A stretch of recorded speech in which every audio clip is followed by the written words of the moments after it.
Então, voltando, pessoal, né, passando aí, então, esse trabalho, né, nós acabamos, então, aí, né, deixei esse tempo aí para que vocês, né, que estão participando aqui ao vivo da aula, pudessem já adiantar aí com o meu apoio para aquilo que precisasse. Acredito que vocês tenham conseguido. Para quem está vendo o vídeo só no YouTube agora aí, se tiver alguma dúvida, né, eu já coloquei algumas dicas aí das palavras em inglês para tentar auxiliar, né, encontrar aquelas informações sobre os países escolhidos dentro daquele bloco econômico escolhido. Se houver maiores dúvidas também, vocês têm o meu e-mail, né, já passei agora aqui no chat de reunião, ele está no último slide também, né, dentro desse arquivo que eu estou usando nessa apresentação. Então fiquem à vontade para me acionar lá, né, o mais prontamente possível aí, eu vou tentar, né, responder a vocês para tentar elucidar aí, clarificar as dúvidas que vocês tenham. Então vamos lá, ó. Falamos hoje, né, da dinâmica do comércio exterior na parte 1, né, e o combinado agora é falar exatamente o quê? Da dinâmica dessa circulação monetária internacional. Então, a gente já viu como é que o dinheiro anda a nível comercial, agora vamos ver como é que o dinheiro anda quando não é a nível comercial, quando são ali recursos unilaterais, recursos que vão sem uma contraparte envolvida, recursos que vão, né, sem um produto estar vindo em troca. Como que funciona essa dinâmica, né, a nível aí de mercado, a nível aí de negociações internacionais, como que essa dinâmica funciona quando investidores de um país querem aportar recursos em outros países. Um detalhe muito relevante, aqui no Brasil, por mais que a gente seja um país ali, né, especulativo, por mais que a gente tenha, né, uma série de gargalos a serem resolvidos, eu estou voltando o slide aqui exatamente para mostrar para vocês na prática. Mesmo assim, a gente tem uma entrada de capital direto que é bem relevante, né? O investimento direto no Brasil, está aqui tem essa primeira etapa em negrito aqui do Boletim Focus, depois a segunda etapa que trata de inflação, preços administrados e produção industrial. Agora, nessa última etapa aqui, ó, conta corrente, balança comercial, agora, ó, investimento direto no Brasil. Mesmo o Brasil, com todos esses gargalos que ele tem, é esperado que entre 80 bilhões de dólares no Brasil agora em 2020, mais 80 bilhões de dólares em 2021, mais 85 bilhões de dólares em 2022 e 85 bilhões de dólares em 2023. Então percebam, né, esse número, eu adianto a vocês que ele poderia ser muito maior, mas é um número muito relevante, né? Quando a gente já fala de bilhão, a gente já considera um número muito relevante. Bilhão de dólar ainda, ele já fica ali 5 vezes mais relevante, né? Então, quando a gente pensa em 80 bilhões de dólares, a gente pensa realmente que uma magnitude de recursos muito elevada, ela acaba entrando realmente na economia brasileira, ela acaba entrando realmente aí, né, no Brasil. Isso é bem relevante, isso impacta bastante aí a economia, né, de um país. Então, realmente muitíssimo relevante esse número. Então, mesmo o Brasil, com todos esses gargalos que ele tem, ainda assim, a gente está tratando de um país que vai hospedar, vai receber um investimento direto, né, de 80 bi. Esse investimento direto, esse dinheiro vai para onde? Então, esse dinheiro, toda vez que a gente vê essa expressão investimento direto, é um dinheiro que está indo diretamente para empresas. Então, é um dinheiro de gringo que já vai diretamente para uma empresa, seja ela de capital aberto, seja ela de capital fechado. Se for de capital aberto, esse recurso ele está indo naturalmente para o mercado de ações, né? Então, deixa eu até pular aqui a renda fixa antes de falar dela. Ele vai para o mercado de ações, né? Indo para o mercado de ações, ele pode estar indo em diversas formas, né? Basicamente, como que funciona? Um investidor, né? Quando ele faz uma compra direta de alguns papéis de alguma empresa, nada relevante, né? Quando eu digo nada relevante, eu digo menos de 10% da composição acionária de uma empresa. Ou seja, ainda assim, às vezes envolve muito dinheiro, mas para você ter 10% de ações de uma empresa, realmente você teria que comprar muito, muito dinheiro, né? Então, o que acontece? Esse investimento direto, quando ele vem, por exemplo, né, em empresas, né, que é o caso dele, todo investimento direto, então todos aqueles 80 bilhões de dólares que estão entrando esse ano de 2020, eles estão entrando realmente em empresas, sejam elas de capital aberto, ou sejam elas de capital fechado, mas é recurso que está indo diretamente para a composição empresarial. O que acontece? Se ele estiver indo para empresas de capital aberto, né, ele pode estar sendo um investimento em ações normal, se a pessoa está comprando até 10% da composição acionária da empresa.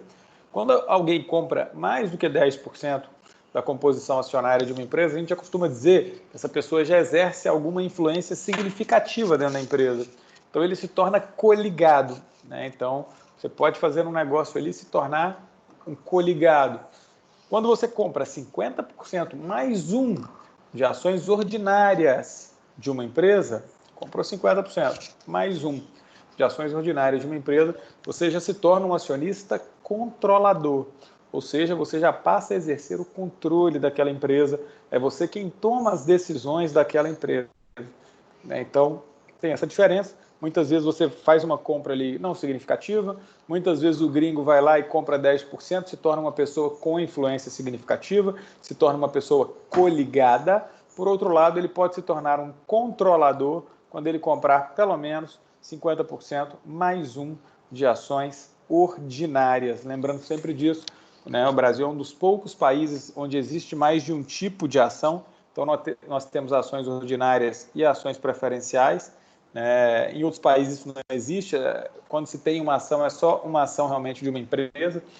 Não existe ação da Apple ordinária ou preferencial, é tudo ação da Apple mesmo, é tudo ordinária.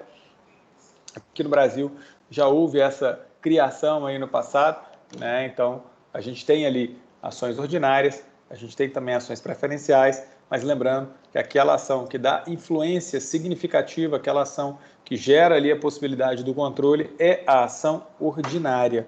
Tá? Então, esse recurso de gringo, quando vem dentro do mercado de ações, normalmente ele vem em ações ordinárias, uma vez que o gringo, quando ele entra com volume significativo, ele entra ou para exercer o controle ou para ser um controlador. Então, lembrando, o controlador nada mais é do que aquela pessoa, do que aquele investidor que compra 50% mais um, ou ele vem para ser um coligado. O coligado é aquela pessoa que tem pelo menos 10%, a nível técnico seria os 20%, mas 10%, quando ele já atesta ali, quando a empresa já atesta por escrito que ele tem influência significativa, ele já se torna ali um investidor coligado.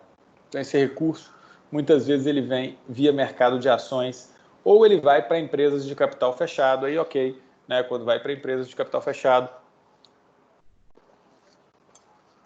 aí ele entra comprando as cotas dessa empresa de capital fechado. Funciona da mesma lógica.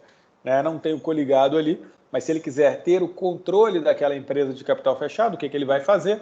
Ele vai comprar pelo menos 50% mais uma cota daquelas cotas ali, daquela empresa de capital fechado, daquela empresa limitada ou daquela empresa SA de capital fechado.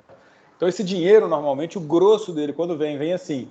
Também tem um volume considerável de gringos que, como eu já explicitei para vocês, gosta de investir na renda fixa. Não quer correr riscos. Isso é normal, gente. Tem investidor de todos os perfis. Tem investidor ali conservador, investidor moderado, investidor arrojado ou agressivo. Então, existem pessoas que admitem um determinado grau de risco na vida delas, outras pessoas não. E isso não é defeito nem qualidade, isso é perfil. Muitos investidores estrangeiros fazem isso. Eles acabam não admitindo risco na carteira e querem simplesmente comprar ali papéis de renda fixa. Então, está fora daquele investimento direto de 80 bilhões que está entrando no Brasil esse ano. Está onde? Está num volume de recursos ainda maior, que está espalhado entre produtos públicos e produtos privados brasileiros. Como assim? Vamos entender. Produtos públicos seriam os títulos da dívida pública brasileira. Então, uma série de recursos estrangeiros que está aqui no Brasil e não está via capital produtivo, não está no mercado de ações, ele está onde? Ele está a nível aí de títulos públicos. São gringos comprando títulos da dívida pública brasileira. O que eu falei para vocês? Eu disse a vocês que o governo brasileiro não quer que você, pessoa física brasileira, compre títulos públicos nesse momento. Não quer mesmo. Vocês já estudaram lá na macroeconomia, ou estão estudando, o governo, quando ele faz uma política expansionista, o governo ele quer que você gaste o seu dinheiro e não invista o seu recurso. Então, é a modalidade realmente que o governo ele quer, né? Ele acaba atuando. Por outro lado, com gringo já é diferente, né? Se o governo não vai receber o seu dinheiro, ele poderá então receber o recurso de outras pessoas, né? Então, o recurso do investidor estrangeiro, sim, né? O governo ele quer, o governo ele vai pagando ali determinados percentuais que podem aumentar ou podem diminuir. Vou fazer uma rápida comparação com vocês, só para vocês perceberem como é que esse mercado é dinâmico. Antes do intervalo, né, na nossa primeira gravação, eu abri com vocês o painel dos títulos da dívida pública brasileira e o que eu mostrei a vocês, né, que os títulos públicos eles estavam ali num determinado patamar. Tinha um título lá de 2031 que eu fiz uma análise principalmente sobre ele, que estava rendendo 8,32%, não era isso? Ao ano. O mercado abriu agora, né, o mercado ele abriu 10 da manhã. Como eu disse a vocês, o risco do Brasil deu uma diminuída nessa manhã, o mercado está um pouco mais otimista agora no início das negociações. Bolsa de valores, para vocês terem uma ideia, eu estou com a tela do lado aqui aberta, ela está subindo 6%, né? Então uma subida realmente bem relevante, né? Acima de um ponto aqui muito importante, dos 73 mil pontos, né? Muitos papéis subindo aí bem forte. O que acontece? Né? Olha o que aconteceu agora com o painel dos títulos públicos. Lembra lá daquele título público que estava rendendo 8,3%, né? Mesmo com a Selic em 3,75%. Olha para vocês verem como é que o aumento, a diminuição de risco, ela impacta no mercado. Ó. Vou trazer aqui para a tela. Agora vocês estão vendo a tela do meu computador. Olhe aqui, né? Como que está a bandeja virtual dos títulos públicos agora, 10h45 da manhã, né, do dia 6 de abril de 2020.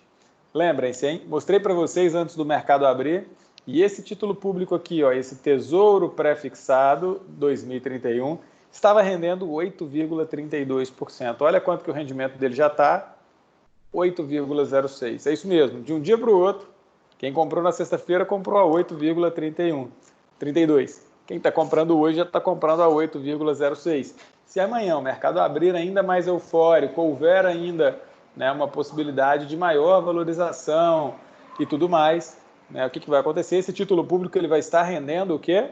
Menos. À medida que o risco país ele diminui, a rentabilidade dos títulos da dívida pública brasileira também diminui. Assim é no mundo inteiro.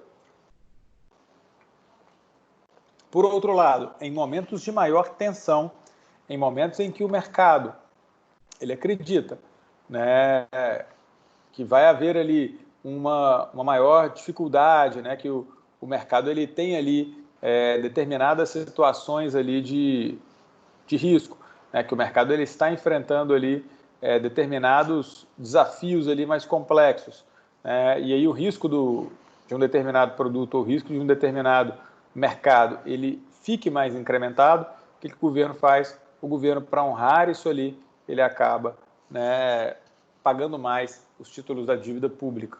Então, é bem razoável isso, vocês percebam, né? Eu fiz questão de mostrar a bandeja virtual do governo, já nesse exato momento, só para vocês visualizarem aí o quanto que a rentabilidade realmente, mesmo de um produto de renda fixa, varia de um dia para o outro, né? Então vejam o quanto que variou de 9 da manhã, né, o horário que a gente olhou aí a primeira vez, para agora.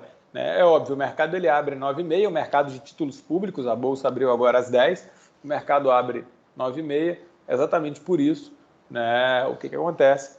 Houve essa diferenciação da taxa ali que estava antes das 9h30, horário que a gente olhou, para a taxa de agora, né, já com o risco de hoje. Né? Então, o risco Brasil, como ele está diminuindo hoje, a rentabilidade dos títulos públicos também está diminuindo. A lógica ela é bem essa. Então, esse dinheiro de gringo ou vai estar em investimento direto em ações de empresas ou diretamente em empresas, ou também ele vai estar, como eu acabei de mostrar para vocês agora aqui, nos títulos públicos. Como é que é esse investimento direto em empresas também, né? Antes de falar dos títulos privados.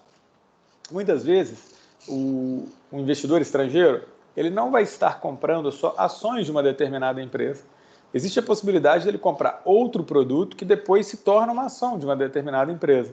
Esse produto eu já expliquei ele para vocês no semestre passado, em mercado de capitais. O nome dele é debenture. Então, o que são as debentures? As debêntures são aqueles títulos de dívida das empresas SA de capital aberto, né, não financeiras. Então, qualquer empresa que não seja banco, quando tem alguma dificuldade de caixa, ela pode emitir debênture. Né? Então, a Petrobras tem debêntures, a Gol, a Azul tem debêntures, né? Qualquer outra empresa, a Cogna, né, dona da Croton, pode emitir debêntures. Qualquer empresa SA de capital aberto não financeira, ela pode estar emitindo esses títulos de dívida de longo prazo, né, essas debêntures. Algumas dessas debêntures elas podem ser conversíveis em ações. Então, o que muitos investidores eles fazem? Muitos investidores, aqueles que têm, né, um grau de conservadorismo maior, aqueles que têm um receio um pouco maior ali de realizar determinados investimentos, muitos investidores eles acabam muitas vezes, ao invés de comprar, né, papéis diretamente, ao invés de comprar ações de empresas diretamente, eles muitas vezes acabam comprando esse produto de renda fixa, essa debenture, que tem um prazo longo de vencimento, prazo mínimo de 2 anos, muitas vezes depois ali para aproveitar, né, a possibilidade da conversão dessa debenture em ações daquela empresa.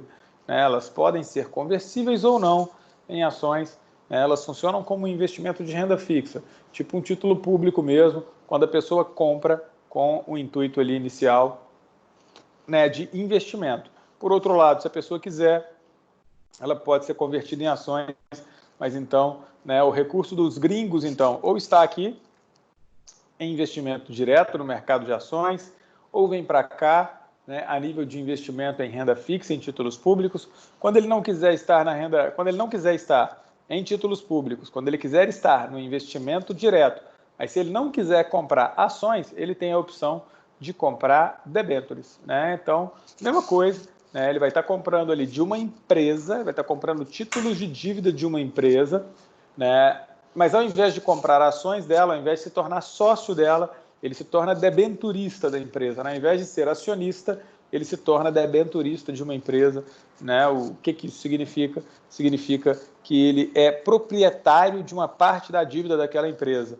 Né? Uma vez que a empresa honre o pagamento daquela dívida, ok, ele vai receber aquilo que ele emprestou para a empresa, acrescido de juros, né? Beleza, o investimento na debenture funcionou, deu certo.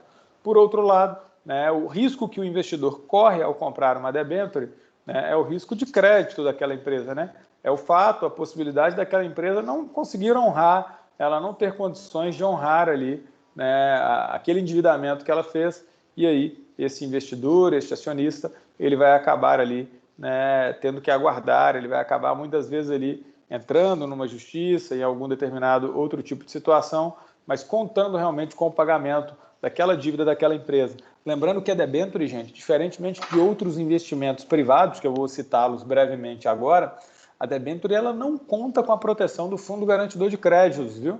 Né? Ela não tem aquela proteção, e aquela proteção também, obviamente, ela vale, né, para a pessoa física, né, brasileira, obviamente que o estrangeiro também tem algumas garantias, mas a debenture ela não está contemplada nesse rol aí que é o Fundo Garantidor de Créditos. Né, uma vez que ela não é emitida por alguma instituição financeira. Né? Quem emite a debênture são exatamente as empresas SA de capital aberto não financeiras. Então, obviamente que se são não financeiras, elas não estão ali no bojo da proteção do FGC, no bojo da proteção do Fundo Garantidor de Créditos. Né? O que o Fundo Garantidor de Créditos ele protege? Muito simples, mostro para vocês, né? Melhor do que o lado bom aí, o lado bom da apresentação remota, né? Isso, que a gente consegue aí trabalhar todas essas possibilidades aí muito fáceis, né? Então, ó, vamos olhar aqui o site do Fundo Garantidor de Créditos, só para vocês visualizarem aquilo que é coberto,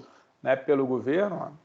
Então, aqui tem informações, inclusive, da última instituição financeira que já está, né, que está em processo de liquidação, né, que é a da Casa Financeira, né, tá pagando ali as pessoas já e tal, né, começou ali a pagar ali todo mundo por ordem alfabética ali de uma lista de cidades, né, tudo certinho.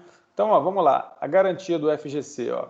Então, vamos analisar aqui a garantia, né, sobre a garantia do Fundo Garantidor de Créditos, ó. Então, quais são os investimentos, né, que são protegidos pelo FGC, quando as pessoas investem até R$250 mil por CPF, por banco, limitado a 4 bancos, então limitado a 1 milhão. Ó.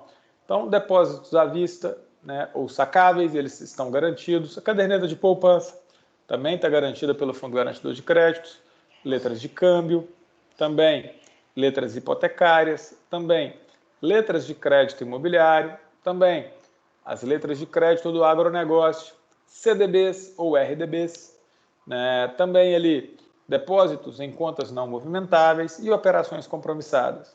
Né? Então, são os investimentos cobertos ali pela instituição, ali, pelo Fundo Garantidor de Créditos. Então, perceba que o nome debenture não está aqui. Ó.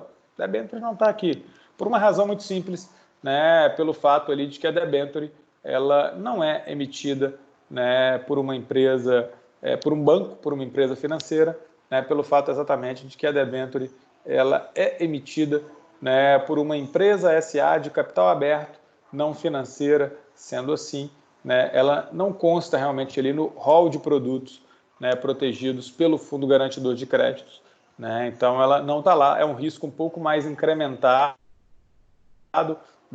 da debênture. Não, a garantia que ela tem é exatamente o quê? É a garantia de que a empresa, né, o investidor que compra a debênture é mais internacional do que brasileiro, porque o brasileiro ele morre de medo disso, então é óbvio que ele não entra nisso. Mas o investidor ele faz o quê? O investidor internacional ele faz uma leitura do balanço patrimonial da empresa, o investidor ele faz uma leitura da DRE da empresa para verificar o quê? Principalmente o balanço patrimonial, para verificar a solvência daquela empresa, qual é o grau realmente que ela tem de possibilidade de pagamento de suas contas, né?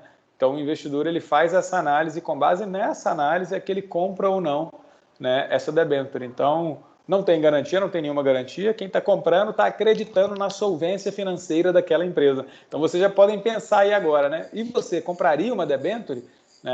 Muitos brasileiros não, né, não compram. Tanto é que o maior investidor, né, os maiores investidores de debêntures a nível, né, das debêntures brasileiras são investidores estrangeiros. Por quê? O fato delas também não contarem com a proteção, o que significa? Significa que o rendimento delas também é o quê? Quanto maior o risco, maior o potencial retorno. Então, elas entregam retorno acima dos títulos públicos, entregam retorno acima da maioria dos títulos privados.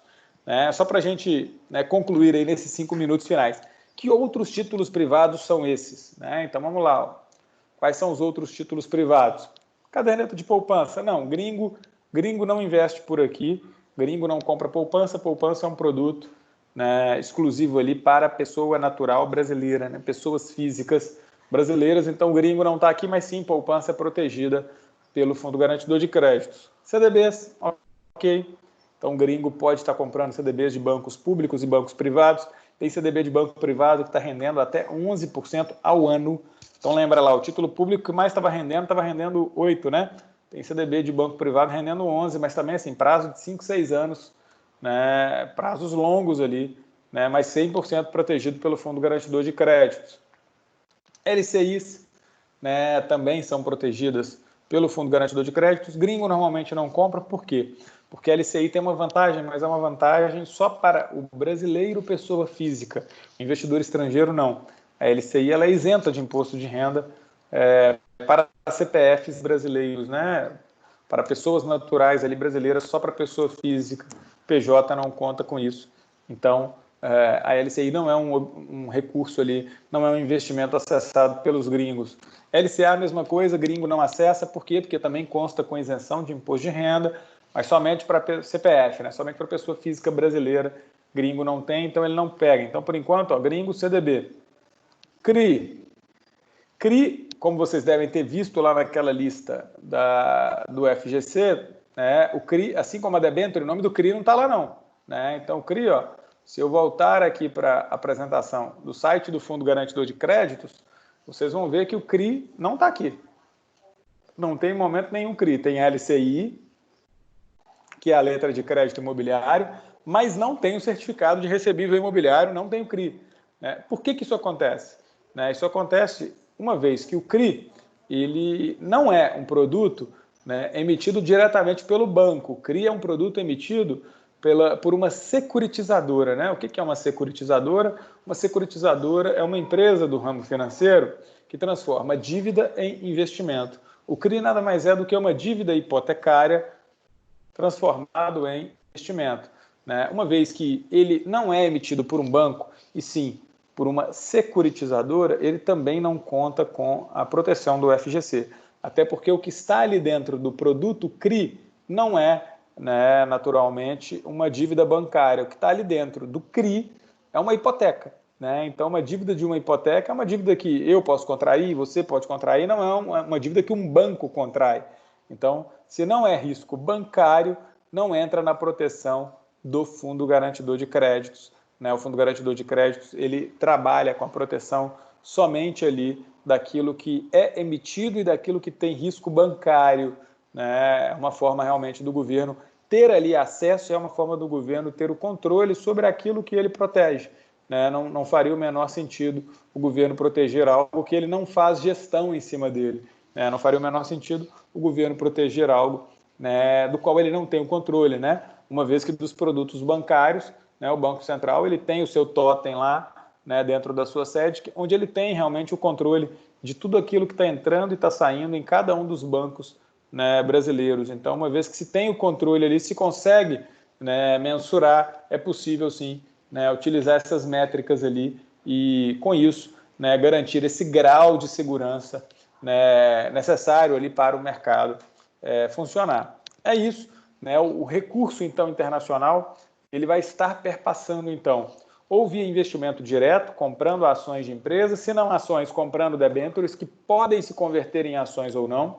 Quando o gringo não compra ações, ele compra títulos públicos. Quando o gringo não compra títulos públicos, ou ele compra CDB, né? Ou ele compra ali outros produtos com grau de risco um pouco mais elevado, como o CRI, como o CRA. O CRI e o CRA, eles também têm isenção de imposto de renda, mas para a pessoa física natural brasileira. Pessoal, espero que tenha ficado claro. O e-mail está aí, né? Mesmo que você tenha assistido a aula ao vivo ou não, que esteja assistindo só agora pelo YouTube, teve alguma dúvida nessa parte 3 do trabalho, né? Fique à vontade, me envie um e-mail, né? Eu vou estar à disposição de vocês ali para estar respondendo, né? Para estar esclarecendo qualquer tipo de dúvida relativa à aula ou relativa ao e-mail. Na segunda-feira que vem, nosso encontro ele está previsto, né? Está dentro ainda dos dias que já, né, foram ali compreendidos, né, para permanecer ali com o lockdown. Então, aguardo vocês na segunda que vem. É o mesmo link, então, uma vez que vocês já têm aquele link, né, vocês percebem que essa semana eu já não mandei mais nada, porque é o mesmo link, a reunião ela já fica marcada ali com essa repetição semanal. Então, clicou ali no link, já pode entrar numa boa. Agradeço, né, a presença de vocês aí. Desejo a todos uma boa semana, uma semana iluminada aí, que vocês, né, possam realmente ali agregar cada vez mais e mais conteúdo, dentre outras possibilidades ali, tentar fazer aí desse limão uma limonada ali, tentar realmente fazer desse momento um momento de maior aprendizado.